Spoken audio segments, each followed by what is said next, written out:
अपने जीवन में कभी भी ना किसी को आनंद में वचन दे, ना क्रोध में उत्तर दे और ना ही दुख में कभी निर्णय ले। किसी और का काम पूर्णता से करने से कहीं अच्छा है कि अपना काम करे, भले ही उसे अपूर्णता से करना पड़े। मैं ही इस सृष्टि की रचना करता हूँ, मैं ही इसका पालन पोषण करता हूँ और मैं ही इस सृष्टि का विनाश करता हूँ। कृष्ण कहते हैं, जब जब संसार में धर्म की हानि होगी, अधर्म की विजय, तब तब मैं इस पृथ्वी पर अवतार लूंगा।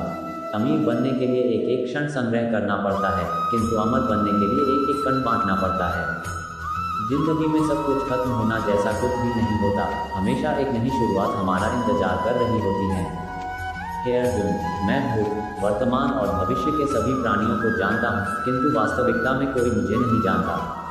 लोग कहते हैं अपनों के आगे झुक जाना चाहिए, किंतु सच बात तो यह है, जो अपने होते हैं वह कभी झुकने नहीं देते। वह दिन मत दिखाना कान्हा कि हमें खुद पर गुरूर हो जाए, रखना अपने दिल में इस तरह की जीवन सफल हो जाए। वह जो सभी इच्छाएं त्याग देता है, मैं और मेरा की लालसा तथा भावना से मुक्त हो जाता है, उसे शांति प्राप्त होती है। हमेशा छोटी छोटी गलतियों से बचने की कोशिश किया करो, क्योंकि इंसान पहाड़ों से नहीं पत्थरों से ठोकर खाता है। शांति से भी दुखों का अंत हो जाता है और शांतचित्त मनुष्य की बुद्धि शीघ्र ही स्थिर होकर परमात्मा से युक्त हो जाती है। अपनी पीड़ा के लिए संसार को दोष मत दो, अपने मन को समझाओ, तुम्हारे मन का परिवर्तन ही तुम्हारे दुखों का अंत है। श्री कृष्ण कहते हैं, एक बार माफ करके अच्छे बन जाओ, पर दोबारा उसी इंसान पर भरोसा करके बेवकूफ़ कभी ना बनो। इच्छा पूरी नहीं होती तो क्रोध बढ़ता है, और इच्छा पूरी होती है तो लोभ बढ़ता है। इसलिए जीवन की हर स्थिति में धैर्य बनाए रखना। अगर तुम अपना कल्याण चाहते हो तो सभी उपदेशों, सभी धर्मों को छोड़कर मेरी शरण में आ जाओ, मैं तुम्हें मुक्ति प्रदान करूंगा। जो हुआ अच्छा हुआ, जो होगा अच्छा होगा। स्वयं को मुझ पर छोड़ दो, अपने कर्म पर ध्यान दो। कर्म ऐसा जो स्वार्थरहित पापरहित हो। कृष्ण ने दुष्टों को भी अपनी गलती सुधारने का मौका दिया, क्योंकि वो किसी मनुष्य को नहीं, उसके अंदर के बुराई को मारना चाहते थे। संदेह की स्याही से संबंध के पृष्ठ पर कभी शुभ अंकित नहीं होता, इसलिए अपने मन के विचार और संबंधों का आधार दोनों ही शुभ रखें। मोहग्रस्त होकर अपने कर्तव्य पथ से हट जाना मूर्खता है, क्योंकि इससे ना तो तुम्हें स्वर्ग की प्राप्ति होगी और ना ही तुम्हारी कीर्ति बढ़ेगी। इस भौतिक संसार का यह नियम है, जो वस्तु उत्पन्न होती है, कुछ काल तक रहती है, अंत में लुप्त हो जाती है, चाहे वे शरीर हो या फल हो। यदि कोई व्यक्ति प्रेम से, भक्ति से पुष्प, फल, जल भी मुझ पर चढ़ा दे तो उसी भाव से उसे स्वीकार करता हूँ, वह मेरा प्रिय भक्त होता है। उससे मत डरो, जो वास्तविक नहीं है, ना कभी था ना कभी होगा।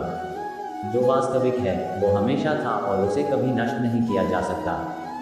जीवन में आधे दुख इस कारण जन्म लेते हैं, क्योंकि हमारी आशाएं बड़ी होती है।